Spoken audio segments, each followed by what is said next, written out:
Hello, Kathryn, and welcome to the Truth Contract. Hello.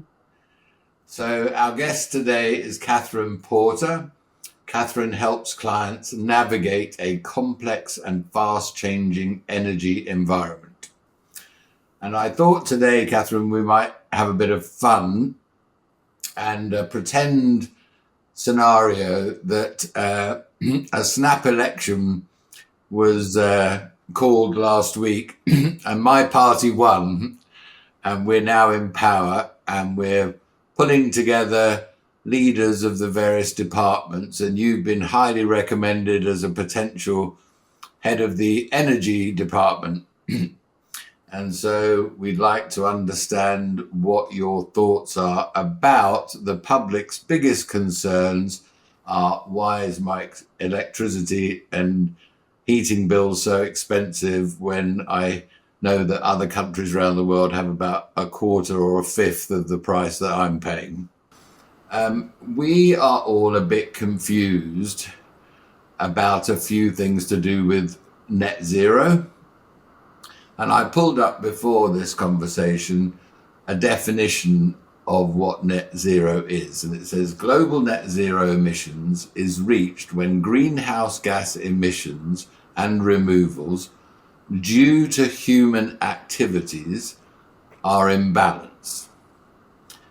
Once global net zero is achieved, further global warming is expected to stop. Emissions can refer to all greenhouse gases or only to carbon dioxide. And I further looked up that carbon dioxide represents 0.042% of the atmosphere, but it seems to be this monster oppressor. And if the UK reaches net zero, it will have zero impact on global net zero. Are both of those last two statements correct? The UK represents 0.8% of global carbon dioxide emissions. So yes, us reaching net zero makes very little difference. Right. I think what's not correct is the statement to say that warming would cease if we reached net zero, because there's an element of climate change which happens anyway. The Earth's climate has been changing ever since the Earth first acquired an atmosphere. And certainly it is not true to say there was zero climate change in the pre-industrial era.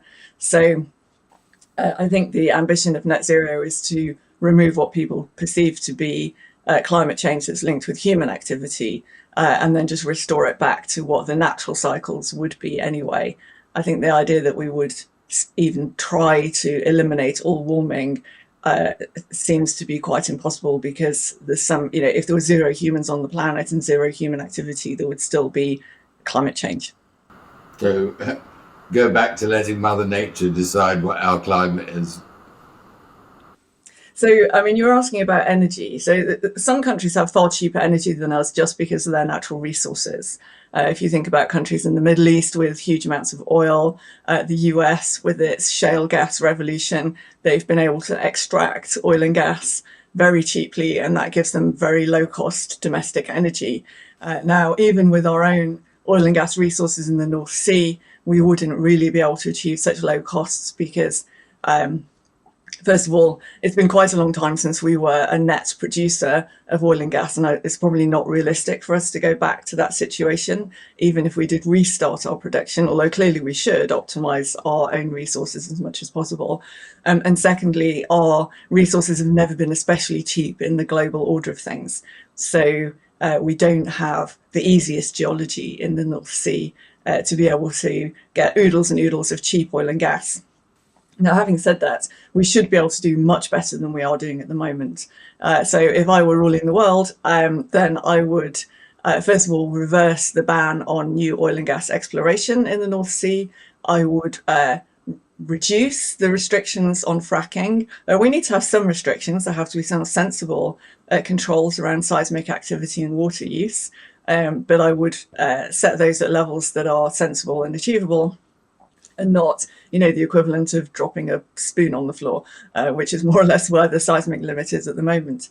And I think a lot of people get very excited about fracking and think that that's sort of the route to national wealth. It's really not proven. I speak to some geologists who will tell me with great certainty that we have large amounts of economically frackable resources in the UK and that this will change our economic landscape. And I will speak to other geologists that will tell me with equal conviction that we don't. So really we need to allow the market to do the work, because the work hasn't yet been done to appraise those potential resources and actually find out, do we have that potential? And that's obviously going to take time. So the near-term thing would be to restart our North Sea activity and optimize our domestic oil and gas production in the North Sea. But that's obviously also going to take a little bit of time to have an impact.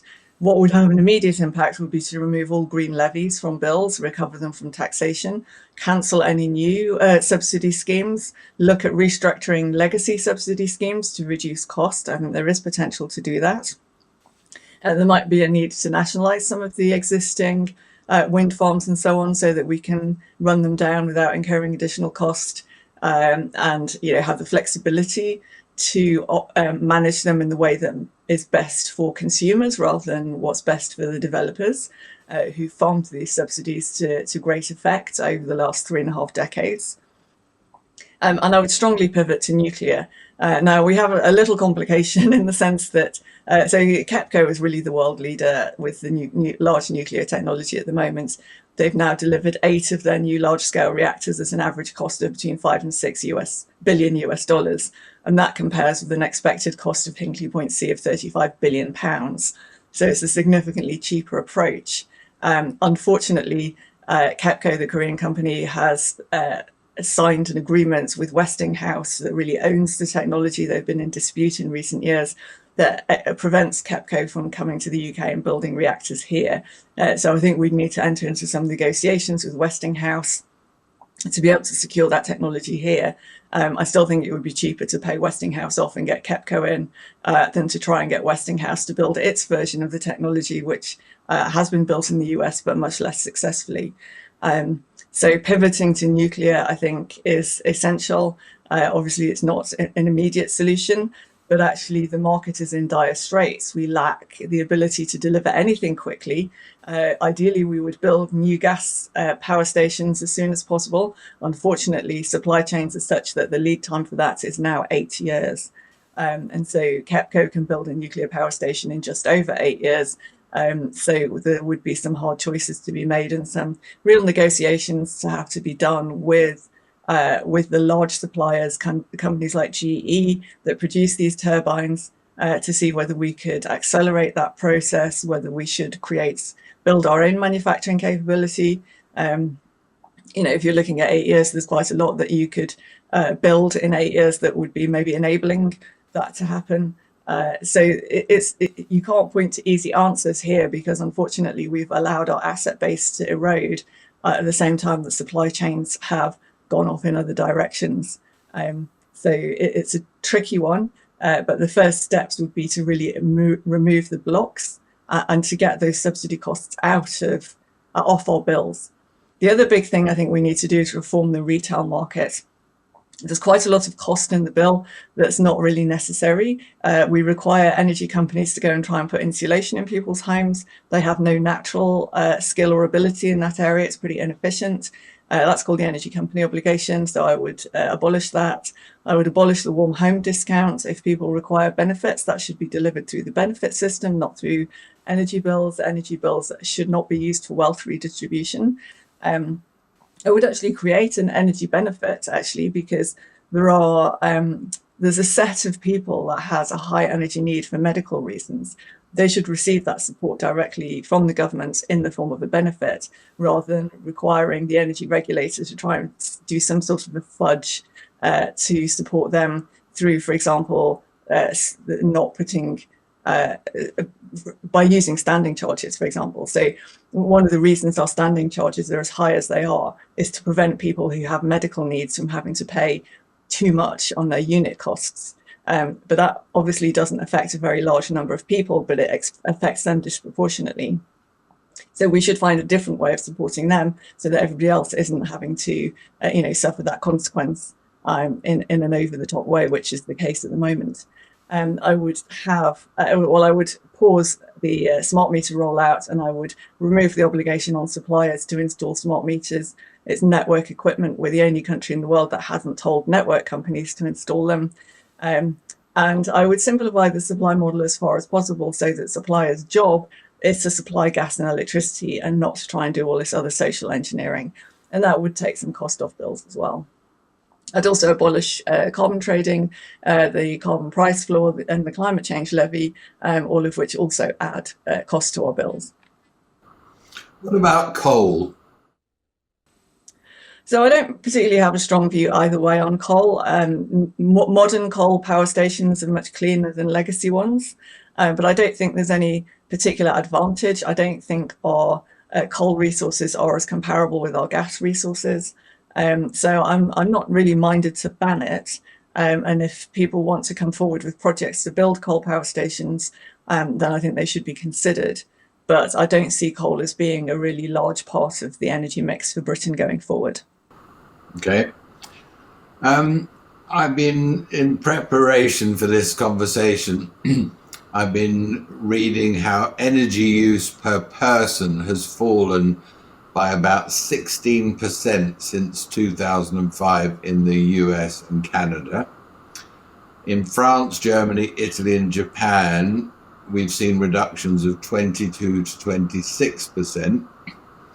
And despite the 9 million increase in the population of the UK, we've seen the largest fall in energy consumption, with a reduction of 37% since 2005. And we've now the lowest energy consumption per capita amongst the G7. So I'm sure all of the net zero zealots are all clapping with all of those reductions in energy consumption. Well, yeah, but I mean, they shouldn't be, because a lot of this is being driven by deindustrialization.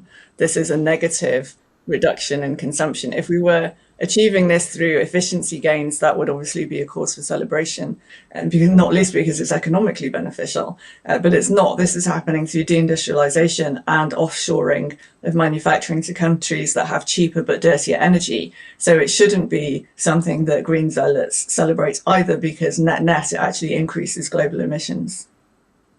Right, and so they seem unconcerned about rapid deindustrialization and the loss of well-paid jobs in highly productive industries. Right, but this is not something they should be being so relaxed about. The deindustrialization is not happening because we're reducing our consumption. We're still consuming as much as ever. We're just buying the stuff from countries like China that has much, much dirtier energy. And it's not just dirty in terms of emissions. The wider environmental harms from Chinese manufacturing are not insignificant. And it's somewhat ironic that people are rushing to buy, for example, wind turbines. Wind turbines require rare earth magnets to operate. China's the only country in the world that manufactures those at scale. And that's because no other country in the world will permit the highly toxic production process. So these are not wins for the environment, and environmentalists who think they are very ill-informed. So the UK faces an unravelling of its economics, as well as its culture and social contract and lots of other things. The US gas costs less than a third of UK prices. And I've been wondering if that is a big part of the reason why the USA still has economic growth and we don't. Well, of course. I mean, when Trump says that cheap energy is linked to good economic outcomes, this isn't controversial. Most people agree with that.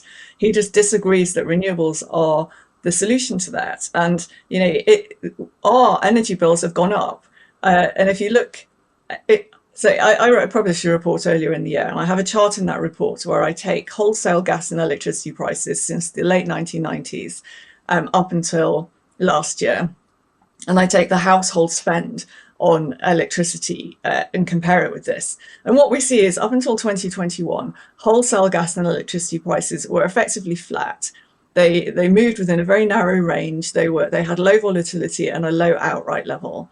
Up until late 2021, when the asymmetric COVID recovery, so global economic demand ramped up faster than oil and gas production could keep up. Basically, when COVID happened, a lot of production had to get shut in, and that couldn't be restored very quickly.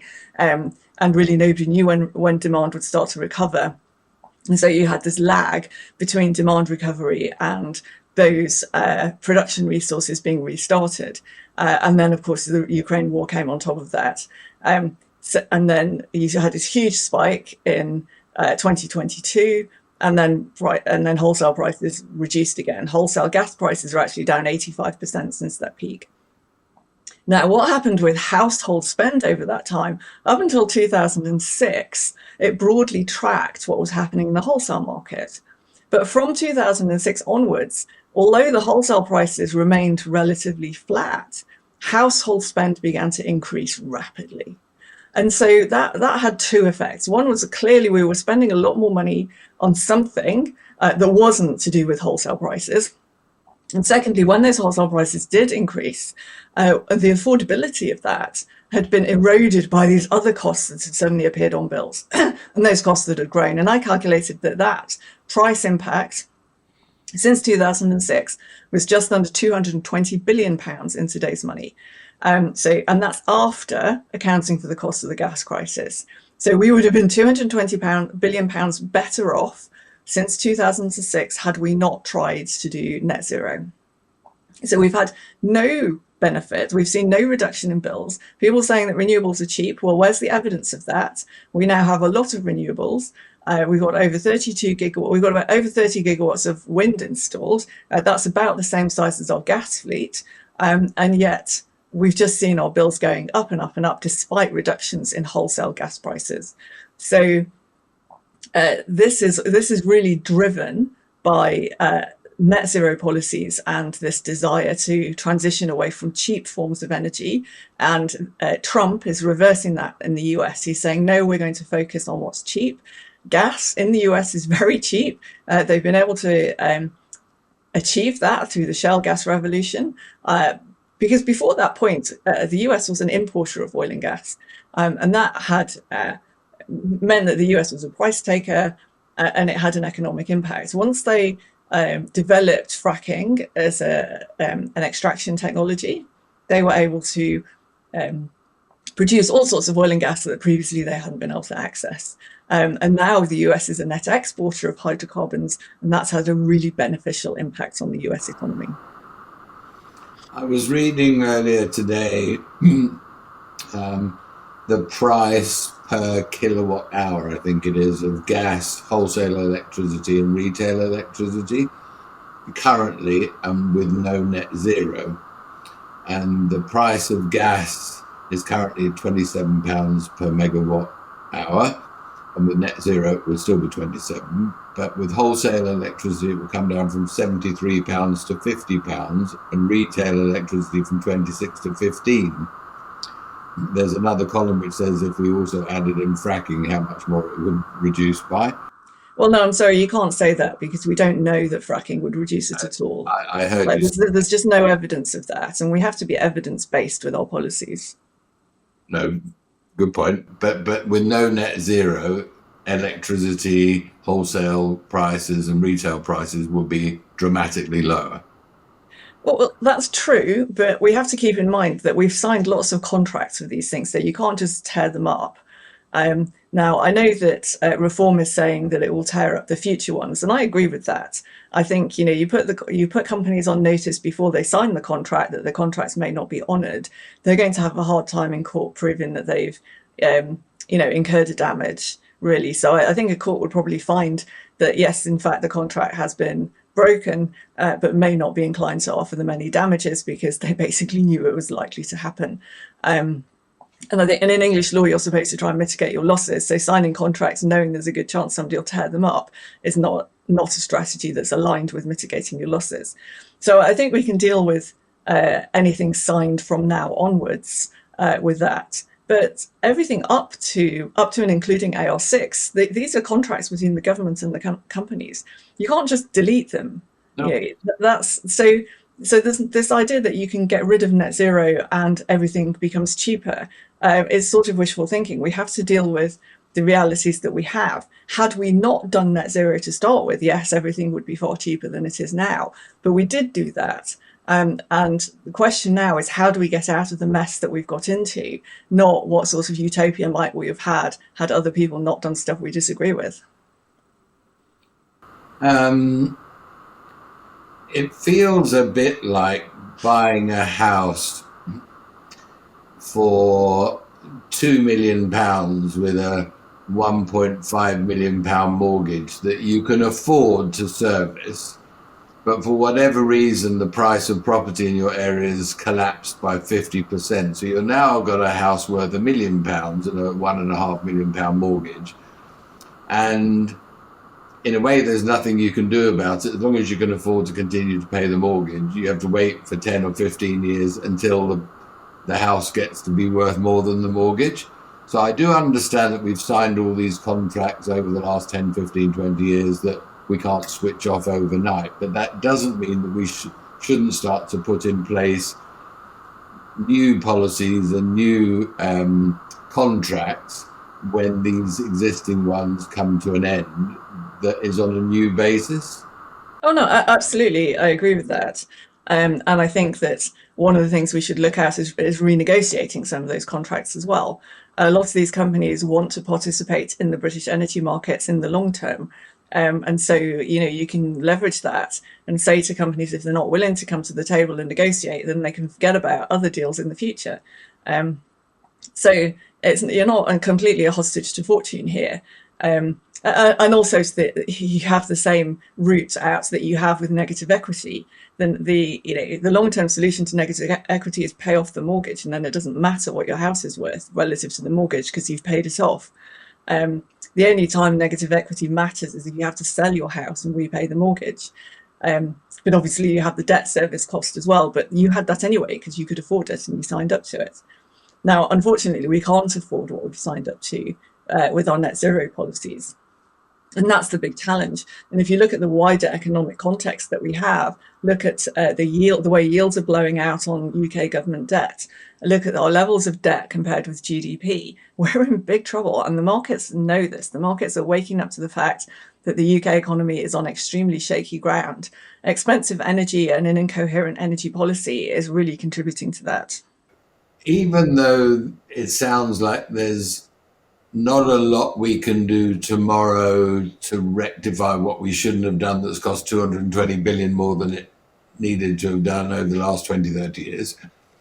There are things that we can do tomorrow to start to pay off the mortgage faster. Is that correct? Yes, there are. And if we are able to ramp up our North Sea oil and gas production, then obviously we get more money into the treasury. That's good for national wealth, irrespective of anything else. We need to slash regulation. I think this is one of the key things that has to be done across the economy, actually, is slashing regulation. We have far too much pointless regulation. So if you look in the banking sector, I began my career in banking, spent several decades working in finance. We started with a principles-based regulatory framework, and that actually worked pretty well. And over time, we replaced it with a rules-based approach. Now, the disadvantage of a rules-based approach is you need to employ lots of people to formulate the rules in the first place. Then you need to train all of the regulated firms in the rules. That requires lots of investment. You have training companies springing up, a whole cottage industry around that. Both regulated firms and the regulator have to set up monitoring. And the regulators then require reams of information from regulated firms. They have to employ people to produce that information. The regulator employs people to review the information. And then, of course, there's the compliance and enforcement piece. So the amount of man hours consumed with rules-based regulation far exceeds what you have with principles-based regulation. And the problem with it is, of course, is when you have rules that are there to be gamed. So there's a huge amount of incentive for people to find loopholes in the rules, and the whole thing just very quickly becomes self-defeating. If you move to principles-based regulation, then first of all, you can greatly reduce your regulatory workforce. Within the regulator, that means that the workforce, the slimmed down workforce, can get paid a lot more. You want to pay your regulators lots of money because you want smart people working there who are going to anticipate the problems in the market, see them coming before they happen, and head them off. And if you don't pay them well, then you won't get the best people working for the regulator. The best people will work in the regulated firms and will run rings around them. We saw exactly that happen in the water sector. The regulator failed to understand its own price control. The whole reason that Thames Water happened was because the people at Macquarie were orders of magnitude smarter than the people at Ofwat. And then you end up with all of this capital being extracted from the sector, and now there's the huge mess that they have. And the solutions to that is still really stupid. They're fining water companies for breaches, and then that takes money out of the sector, so they don't have the money to fix the stuff that's causing the breaches in the first place. They're trying to restrict executive pay in the water sector. You need smart people to solve these problems, and you're not going to get them if you can't pay them. So, everyone's got to kind of bite down on their distaste, pay water companies more money. The people who did the damage are long gone. So you're punishing the wrong people anyway. Stop fining them, put the restrictions around dividend payments, keep the capital within the sector until you solve the problems. And then you can start, looking at a different way of a different regulatory approach. But in the near term, you've got to stop with the whole punishment thing and start with the problem solving. So a hugely different approach to regulation, and we have to get rid of the blocking regulation that stops us building stuff. So really paring back environmental regulation so that it's very much focusing on being clean. So don't do what we would naturally consider pollution, rather than protecting habitats in case some spider moves in, which has been what's been happening recently. Don't require nuclear power stations to jump through massive hoops to avoid killing a very relatively small number of fish, when larger numbers of fish are killed every day in the fishing industry. Just be much more pragmatic about enabling stuff to be built. And that will be a way to restart growth in the economy, because we're strangling ourselves at the moment. And unless we get out of this mindset, we are never going to recover. The UK economy is in a perilous state. And it feels to me, with all of the 220 billion that we've spent that we didn't need to spend to get to where we are, that's contributed towards that perilous economic state. But it also sounds to me that the problems that we've created in the energy sector can't be changed overnight, and there's got to be a 8-year, 10-year, 12-year, 20-year transition period away from what we've created to a new basis. And so, given the long time frame that it's going to take to get us from where we are to perhaps where we'd like to be and where we could be, that is going to put gigantic continued pressure on the economy that we can ill afford. Yes, that's true. But we don't have magic wands to solve this. So we've got to do the things that we can do. Ramping up North Sea oil and gas production is one way of doing that. That brings wealth. Cutting regulation will bring wealth. We probably also need to dramatically cut taxes. And that will mean higher borrowing in the near term, which will be challenging. But if you can sell a story to the market where they see a route out of it, then that is something that's possible. What you can't do is continue to increase borrowing and increase taxes and have no growth. We're strangling ourselves to death at the moment. It's a little bit, we're like an overgrown garden right now, where the vegetables are being strangled by weeds, and unfortunately we're cultivating the weeds. We need to get rid of the weeds. We need to sort of do the hard work, and then hopefully we'll have nice vegetables at the end of it. I was reading yesterday that one of the current energy minister's claims to fame is all of the jobs, the green jobs that have been created. But as I dug deeper, it worked out that every offshore wind job had a cost per job of £264,000, onshore wind £309,000, and solar nearly £100,000. So it's a mirage. The average of those three, onshore, offshore, and solar, is £192,000 of subsidy per job created. And of course, the government has no money. It's our money that is being spent on that. So I'm sure the average person in the UK would love £192,000 subsidy for their job. Yeah, and of course, at the same time, we're losing jobs from the more legacy energy space. Obviously, we've closed all our coal power stations, so all the people working there have lost their jobs. Our North Sea oil and gas activities have reduced. That's not just cost jobs within the offshore sector, but also the supply chain that services that. There are hundreds of thousands of jobs in those areas, and they've all been seeing job losses. So net, we are not benefiting here. We're not winning. There has not been job creation in the energy sector. There's been job reduction in the energy sector. Yes, and by the way, that 192,000 average per job isn't a one-off, it's an annual. I mean, it's just absolutely shocking. So the transition from where we are to where you would like us to be will take how long? Well, it's probably going to be a decade, because that's going to be the length of time it takes to build the new generating assets that we need to build. You know, even the government and NESO, its main cheerleader, are in agreement that we need our entire gas fleets to remain in place to act as backup for when it's not windy and sunny. But a third of our gas fleet was built in the 1990s. And, you know, gas power stations typically don't last more than 25 to 30 years. So they had, most of them had major upgrades in the 2000s, which should take them to the 30-year mark rather than the 25-year mark. But even if you wanted to re-rotor one of these units now, it's about a 5-year lead time for a new rotor.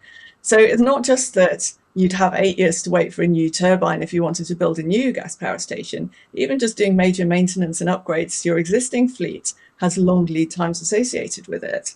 And so our realistic ability to retain that fleet at the size that it needs to be is under severe jeopardy. And yet there's nothing being done about it. And this is the deeply frustrating thing, is that this just does not appear to be on anybody's agenda. And this is driving a real risk of blackouts. And as we saw in Iberia, that carries a risk of death. 11 people lost their lives during the Iberian blackouts, and that was in very benign weather conditions. If we were to have a similar blackout in the winter in Britain, I'm confident that more than 11 people would be at risk. So, you know, we shouldn't be so complacent about this. We have over 30 gigawatts of wind on the grid, and yet regularly this year we've seen the output from that whole wind capacity at below 200 megawatts. Now, I asked Grok if every person in the UK were to go and blow into a wind turbine, how much we could generate, and it said about 200 megawatts. Now, that was obviously a joke, but it just highlights the ridiculousness of the situation. We are playing with fire, and at the same time, we're closing our nuclear power stations. Now, there's not very much ability to extend them, but there is some ability. And we need ONR. In fact, I would abolish the Office for Nuclear Regulation. I think it's completely unfit for purpose. We need, I mean, most people don't realise this, but the Office for Nuclear Regulation is part of the Department of Work and Pensions. It is not part of the Energy Ministry. We need a new nuclear regulator that sits within the Energy Ministry, that's aligned with the objectives of the energy programme. And it needs to not be a risk avoiding regulator, it needs to be a risk managing regulator. And so we're closing our legacy nuclear reactors because the regulator wants to have a situation where in a 1 in 10,000 year earthquake, which is 10 times bigger than the biggest earthquake in recorded history in Britain, 100% of the control rods would be capable of being deployed, but you only need 15% of the control rods to stop the reaction. And if the control rods were to completely fail, there are 2 other ways of stopping the reaction. And yet ONR says you've got to have 100%. This is not risk management, this is risk avoidance. and it's economically harmful, and it's symbolic of the way our regulation has got out of control in recent years in this country. We have to pare it back. It's absolutely essential. Going back to, again, sorry, to something you said a few minutes ago, with the borrowing costs that we are incurring, as a country, borrowing money in the international 30-year bond market. You made the point that if we went to them with a coherent story, look, we're in a bit of a mess now, but we're going to do this, this, and this to turn this part of our economy around. It's going to take 10 years, but over the 30 years, you're going to lend us the money. Here's what's going to happen to our economy. Then there's a much better chance that we can raise that money on a 30-year bond because we've got a coherent story. So I would actually carve out nuclear, and I would issue specific nuclear bonds. So I think we've come to a point where the private sector doesn't want to invest in nuclear construction in this country. It's too scared of the regulatory risk. But operating nuclear power stations is very profitable. So I would go to the bond market and I would say, right, I want to borrow, let's say 10-year money to build nuclear power stations. And then I would refinance that after construction. And I think you'd be able to do that profitably. So I think you'd get quite a good yield. There'd be a good yield for investors on those bonds, but the interest rate would not be excessive. It would probably be lower than it would be on other government debt, because the market would see a very clear investment case. They would see a clear route to repayment. And it would be one that they can understand, because they can see that people would go in and want a piece of an existing nuclear power station in the way they don't want a piece of a construction project. And then actually, as part of that refinancing, I would probably do a public share subscription as well and give the public the ability to own a stake in what will be a very profitable asset base. And these assets will run for 60 plus years. So there'll be a good long-term return, and maybe even the government will retain a share in that to participate in those profits. But I think there would be a very good investment story around that. And this would be a key part of my strategy if I were running the energy ministry. I've been reading a book. I don't know if you've ever read this book. No, I haven't. I'll put it in the show notes. But it is it's brilliantly written, and all of these policy proposals that you're talking about, every one of which, by the way, I agree with. This book explains how the current system is set up to ensure that no good idea ever sees the light of day. Yeah. Well, I think we need to repeal that legislation brought in by Gordon Brown, which gave the civil service independence. And also we need to move to a more US style of system, because we have to accept that the civil service has become politicized and it's no longer accountable to ministers. I think the Conservatives saw this when they were in office, that by the end of their tenure, they were being actively blocked by the civil service in ways that I don't think they really appreciated until they left office, and realized the extent to which they'd been misled, that they'd been prevented from accessing all the information they required to make good decisions. So I think we need to accept that this is the way it is. And I think that both the Conservatives and Reform need to talk about this now. They need to say, if we win the next election, we are going to remove the independence of the civil service. They work for the government that's been elected, not for themselves. And we will replace all of the permanent secretaries and all of the directors general. We will remove the top layer of the civil service, put in place political appointees whose jobs are aligned with our objectives, because we've been elected with a programme of government, and it's not the job of the civil service to think it knows better. And unfortunately, that's where we are today. The civil service thinks it knows better. And the other problem is that they've been hiring activists within the civil service because they're cheaper to hire. If you want to avoid paying people, to say, well, you hire people who are going to do it for ideological reasons. That's not what you want. You want neutral people. So you need to replace the people at the top and require them to ensure that everybody within their department is on message, and anyone who isn't has to leave. The entire system, in my opinion, is completely broken, and I'm not convinced that any political party, without spelling it out how they would reform the civil service, the quangos, and all the rest of it, we're never going to achieve an outcome that is an improvement for the UK. Well, I think you can't be defeatist about it. You've got to have a plan. So I'm not at all defeatist. That's exactly what the truth contract has been set up for. We want to create plans for all of these things, from medical to energy to financial services. I just very quickly, a few weeks ago, I finished reading Liz Truss's book, How to Save the West in 10 years or whatever. And it was a good read, but what was so interesting was that when she became Prime Minister for a few weeks, she had no idea how omnipotent the civil service is and the permanent secretaries, and how incapable of actually making change she, as Prime Minister, was. yeah, but I think we have to remember that Gordon Brown made those changes, and it wasn't that long before the Conservatives won the 2010 election, or came into office in coalition with the Lib Dems. And so the situation didn't exist really when the Conservatives first came into office. 14 years is a long time, and it's over that 14-year period that this corruption, if you like, of the civil service has taken place. And I don't mean corruption in a sort of envelopes of cash sense. I mean the politicization, intellectual corruption, the removal of the neutrality. And so if this is a little bit like the frogs in the boiling water. The temperatures turned up very gradually, and they don't realise that they're being boiled to death. So I don't really blame the Conservatives for not understanding this while they were in office, because it was a gradual change that happened under their feet. And if you're in a locked room, you can't be responsible for not knowing what's on the other side of the door. So it wasn't until they left office that they suddenly realised that they thought they were in a glass box, and they were actually not in a glass box. They were in a completely opaque box. They didn't have access to information.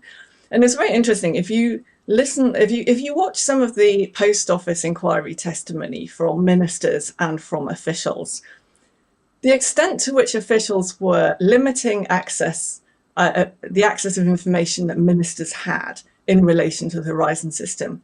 Now, there was really very little ideological objective or benefits for the civil servants there. They might have felt that there was some legacy responsibility, that some official somewhere might have at one point recommended the system, but that's pretty tenuous. Overall, you can't really point to a strong axe one way or another for the civil servants in that situation. And yet they very clearly restricted the access of their ministers to the information that they needed to make good decisions. So if that's how they're behaving on a relatively neutral topic, like an IT system within the post office, just imagine what they're doing in areas where they do have an ideology, where they're trying to promote, gender ideologies or climate ideologies or any other type of ideology that you can think of. And then suddenly you can see just how dangerous that can be. So I don't blame the Conservatives for not noticing this happening while they were in office. It happened gradually over a period. The question is, what do you do about it now? Now, the electorate doesn't really understand any of this. Yes, we've heard Labour saying that it doesn't run the country. The Labour Party has made some statements that correspond to this reality, but it hasn't made them sufficiently strongly. Conservatives and Reform, I think, both have to come out and say, we are going to take radical steps to change our system of government, to change the delivery mechanisms. We will make the civil service accountable to ministers again. Now, how you do that in practice is you've got to get rid of the top people, but you can't get rid of everyone, not all at once, because you still have to have some sort of functioning machine of government. If you try and get rid of everybody at once, then obviously nothing is going to happen.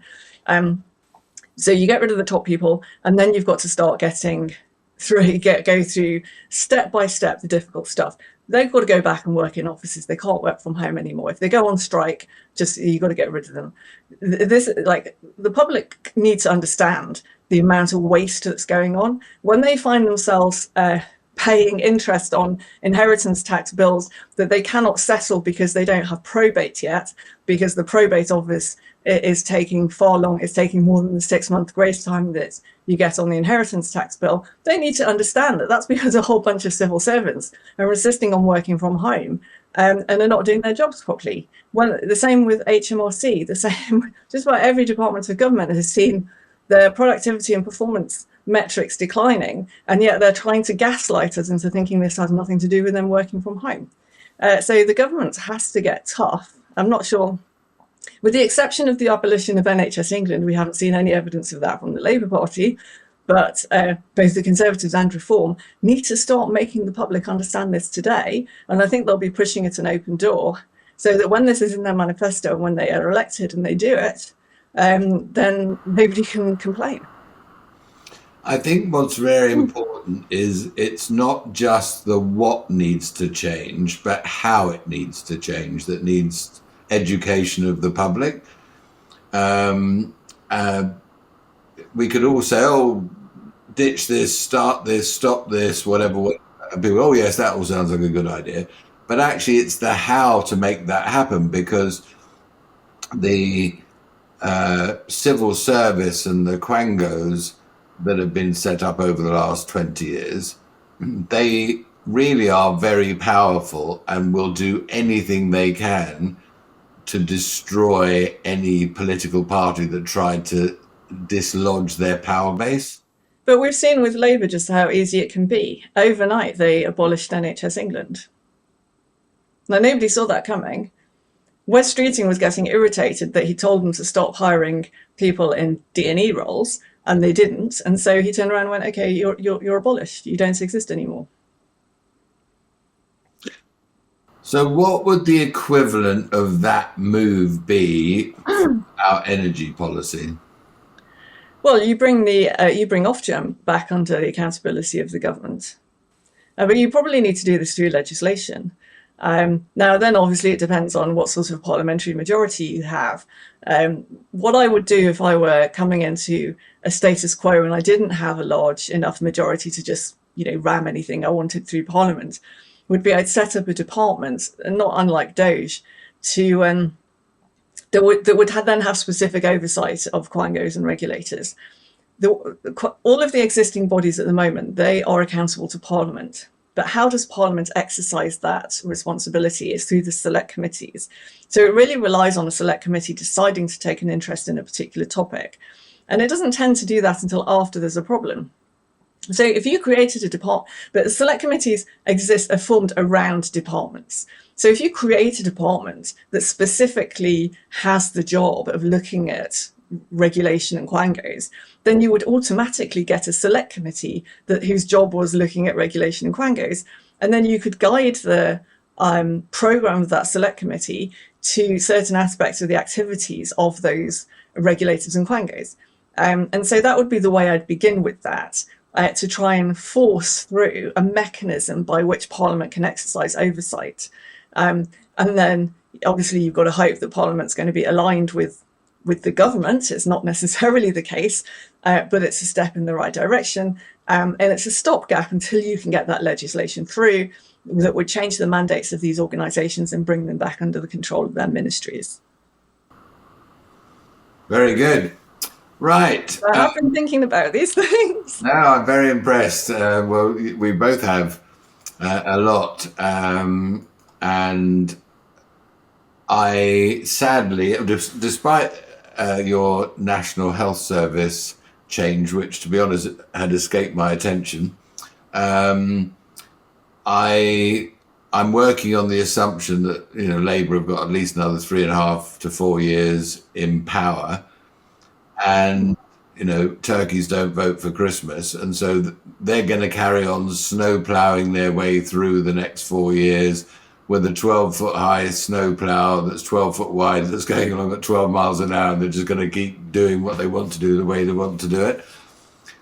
But unfortunately, I'm not sure if we've got 4 years in the economy without needing some kind of external intervention, and when that external intervention then sets requirements on us that wouldn't be what lots of people would want to put in place to avoid that measure in the first place. Well, although I suppose we could hope that those requirements are such that the government feels there's no option other than to go to the country. Because if it's going to step that far outside of its mandate, I mean, I agree with you that I don't think that we're going to see Labour MPs voting for Christmas. But what's very interesting is that in and around Westminster and Whitehall, there are whispers about the government not lasting the distance, which is insane considering the size of their majority. What do you think the three possibilities are for the Labour Party over the next 3 or 4 years? What you mean in terms of having an early election? Yes. Okay, so the conventional way of dislodging a government early would be for the government to lose a vote of no confidence in Parliament. With a very large parliamentary majority, that would require large numbers of Labour MPs voting against their own government to go to the polls. Now, it's not entirely impossible. I think there's quite a few people within the Labour benches realising that their long-term position in Parliament is very tenuous. And they might think that an early election, lose their seat now, come back in another 5 years' time, once people have forgotten the chaos, might be in their own personal best interests, even if it's not in the best interest necessarily of the Labour Party. And the creation of Corbyn's new organisation might have some bearing on that as well. I think the Labour Party is likely fragmenting. But I still think this is a fairly low likelihood. The next way a government could be dislodged, and it's never really happened in this country, would be through widespread civil unrest. This is a highly undesirable scenario. And historically, Brits have not been very motivated to engage in those behaviours. We've never had a revolution in this country, probably because, people get het up, go out on the streets, and then it rains and everyone goes home. And we just have never really had the sort of cultural bent to get that worked up about stuff. But I think that's starting to change. I think people are getting angry and they're getting desperate. And I think they're starting to lose hope. And the government's recognising this, I think, but its response isn't to address the concerns that people have. The response seems to be to try and restrict the spread of those ideas, to label them as being far right, which actually makes people quite angry. If you look at the situation in Epping, people protesting there because asylum seekers have been placed in their community. They're primarily men of unknown background and origin. And they've been linked with assaults on women and girls. It's not far right to want to keep women and girls safe, and labelling it as such, A, shows an unwillingness to understand and listen to what people are telling them, and B, actually is pretty offensive. Yeah. And Starmer's response to this being, the far right is being emboldened. Well, yes, that might be true. The far right might be being emboldened. The far right is relatively small. Right? Most people are not sympathetic to the far right. But not liking the status quo does not make you sympathetic to the far right. And trying to label it as such is going to make people angry. That's going to pour oil on the flames rather than to calm things down. And trying to restrict people's freedom of speech to express their concerns is really not going to help. And then you're forcing people into a situation where they're feeling grateful to the Trump administration for defending their freedom of speech.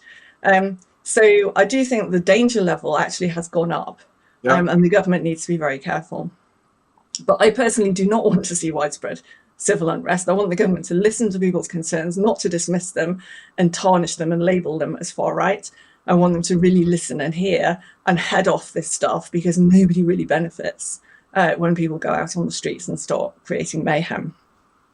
Now, the third way that could potentially see a change in government would be if the king exercised his constitutional right to dissolve parliament. Now, that would be extraordinarily controversial. However, the king does have that right. Now, under what scenarios might he be minded to do that? I think very, very limited scenarios, but they do exist. So, for example, while I can see a situation where Labour MPs do not vote against the government in a vote of no confidence, I also see a scenario where they keep rebelling against the government and voting down the government's legislative programme. If the government can't get its budget through, for example, that would be quite significant. Now, you'd need a few iterations of this. Government fails, government loses a vote in Parliament. The opposition parties table a vote of no confidence. The government wins the vote of no confidence, but then loses another vote in Parliament. We get another vote of no confidence, which the government wins. We go around that a few times, and then I think the king would step in and say, this isn't working, right? You're not actually governing, and you can't go on for another 3 or 4 years on that basis. I think also if that scenario happened, we'd see more civil unrest. Well, potentially, yes. And I do think that if we did start to see significant amounts of civil unrest, I wouldn't be surprised if the king didn't start expressing some concerns as well. Now, in general, I think the likelihood of the king actually dissolving Parliament is extremely small. But the threat of it, and the threat that the king might come out and say something to that effect, I think would be strongly motivating for a government that's clearly lost its way. I think Starmer and his colleagues are so enormously out of their depth that might be something that would persuade them that they really need to go back to the country. And I think if we were to have an election at this point, it would be very close. So in some ways, I think we need a little bit more time. I think the Conservatives and Reform both need more time, but the country doesn't necessarily have the time. And so we're in this sort of catch-22. Another 4 years of this Labour government will absolutely destroy us. Can I give you a fourth scenario to comment on? Go on. Throughout my business career, I've probably been involved. So I was known for many years as the world's leading CEO mentor, and I built up the world's leading CEO mentoring firm. But I was involved probably throughout my career in half a dozen situations where the board of directors and the senior leadership team of an organization were just facing to the reality of their business, their market, their product, their customer base, or whatever it was. And bankruptcy or being taken over was really on the cards within the next 3 or 4 years, but they just wouldn't see it and wouldn't accept it and carried on making the situation worse and worse. I think another scenario is that the economy is in such a dire state and people are leaving in droves, and the Laffer curve is working against the Chancellor of the Exchequer at the moment. I'm not convinced that they understand the Laffer curve, to be honest. No, but I think we're going to end up with a situation where they really can't see that even in a quarter's time, they're going to need to go to the IMF for a bailout. They're so confident that they can carry on with their current. Anyway, so my fourth scenario is there is, what's that old saying, how do companies go bust? Slowly, and then very fast. And then very quickly. And I think we're in a situation like that in the UK with our economy, that we think we can keep kicking the can down the road and keep borrowing 141 billion, 85% of which goes to service the interest on our existing borrowings, push the credit card limit. And then suddenly the bond market's going to turn around and say, nope, sorry, no more. And we're going to need a bailout. And I think that's going to happen in the next 2 years, which could then impose a whole bunch of rules and regulations and mandates and restrictions on the UK economy from the IMF. That would be completely the opposite of what Labour were voted in for and their union supporters and members of Parliament could ever say was their policy. Well, I mean, yes, I can see that. But first of all, I think that would be extremely damaging for the UK as a whole. Unfortunately, I think the terms and conditions of any such IMF bailout would follow the same financial orthodoxy that the Treasury has followed for many years. And, if you look at the response to the trust budget, for example, this was it was really what you'd expect from people mired in that orthodoxy. But actually, for the most part, and there were some things I disagreed with, but for the most part, I thought the Trust budget was a very good budget. It was a very pro-growth budget.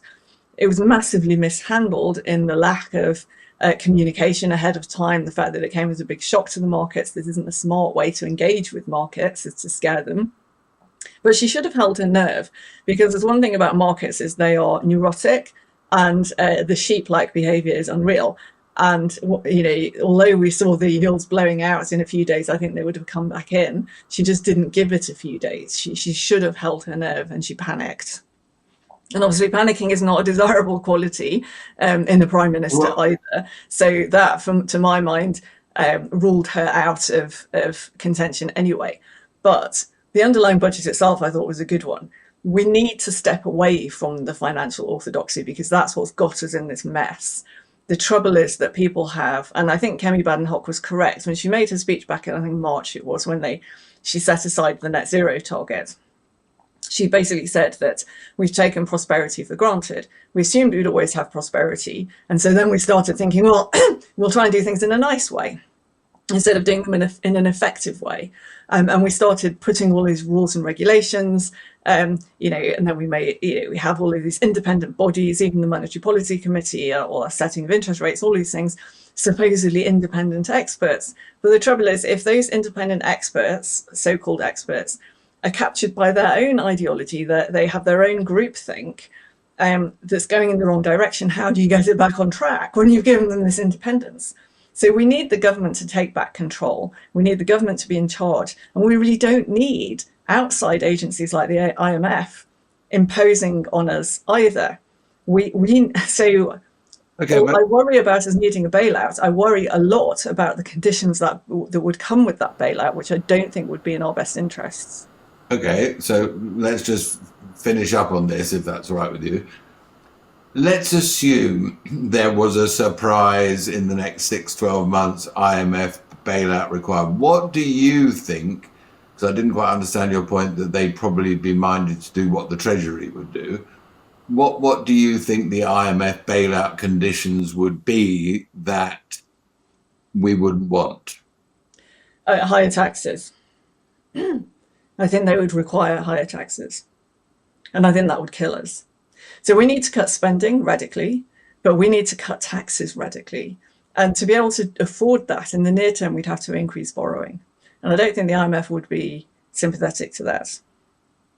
So I think we need to do it on our own initiative. We have to hugely cut the benefits bill. We've got to slash the cost of the NHS.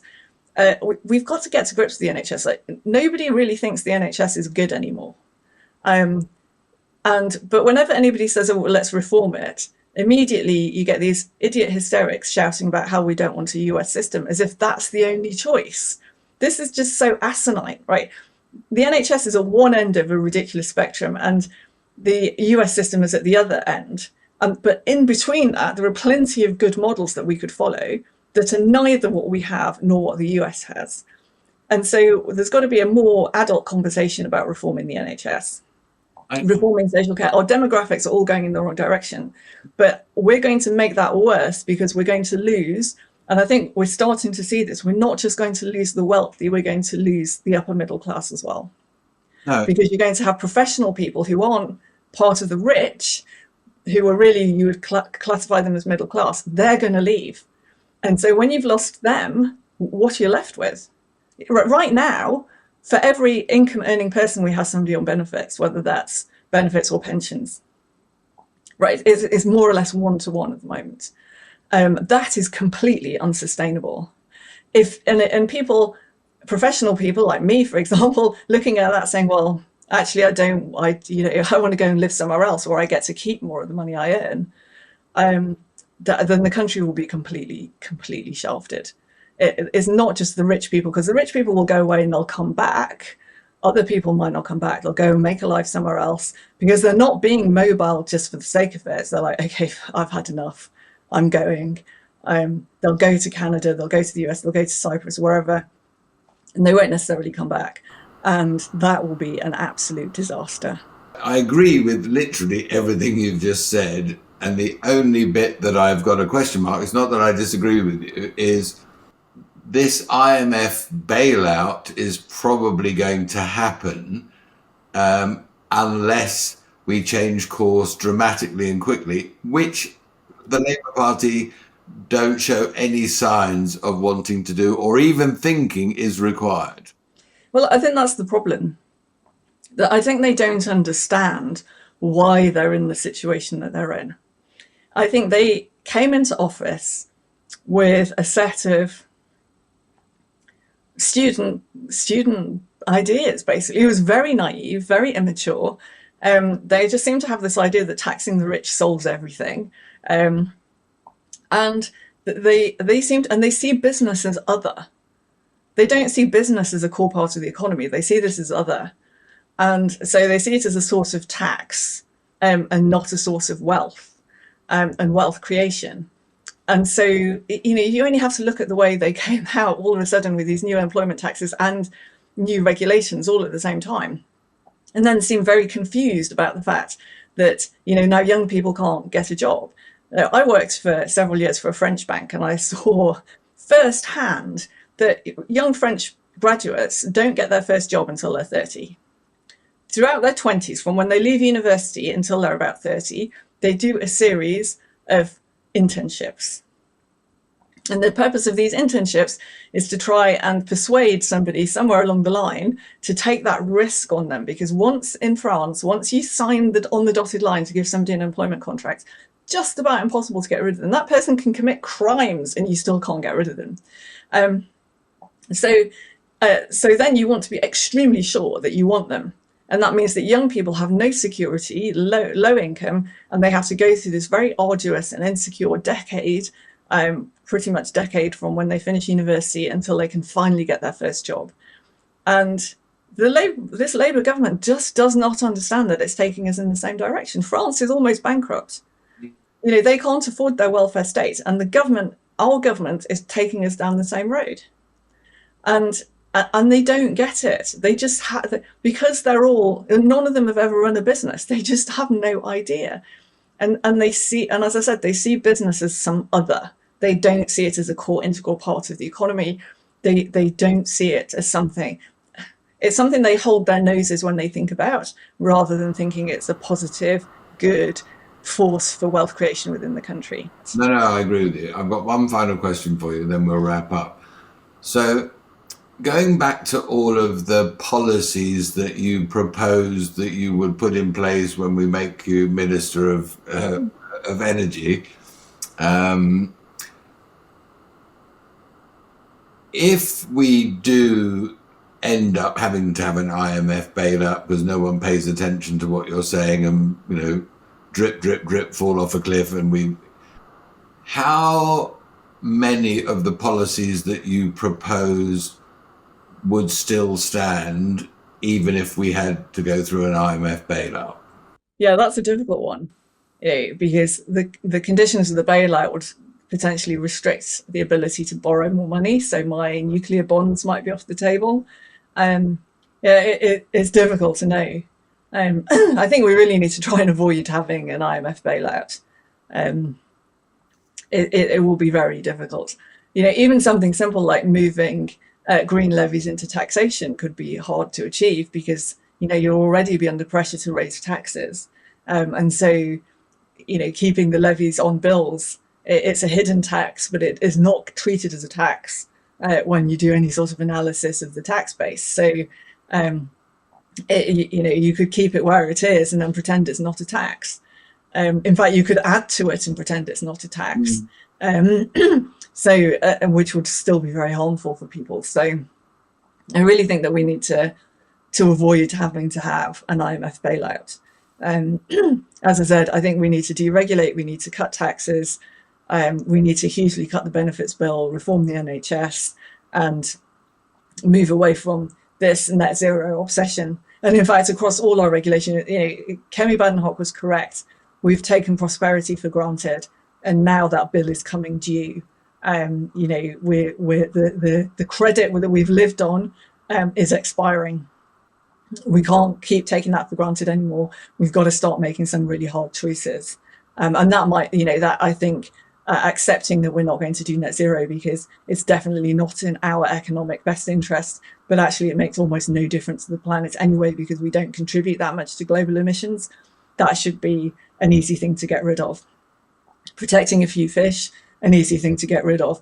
Protecting a few spiders that might potentially go and move somewhere. We need to look after people first and foremost, and we've forgotten to do that. It feels like it's the trolley